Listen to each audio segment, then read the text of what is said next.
اگر آپ جنوں کی نظروں سے بچنا چاہتے ہیں تو جب قمیض یا لباس کا کوئی بھی حصہ اتارنا چاہیں تو بسم اللہ پڑھ لو، سارے جن دیکھ نہیں سکیں گے، اندھے ہو جائیں گے۔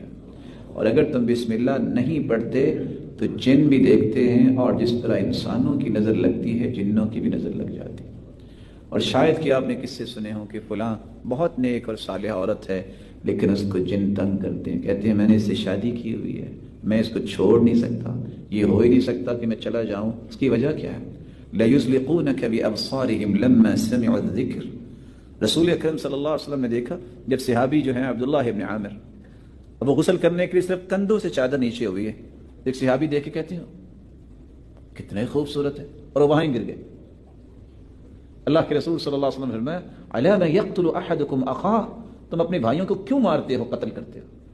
عَلَا بَرَّكْتَ، تم نے کیوں نہیں کہا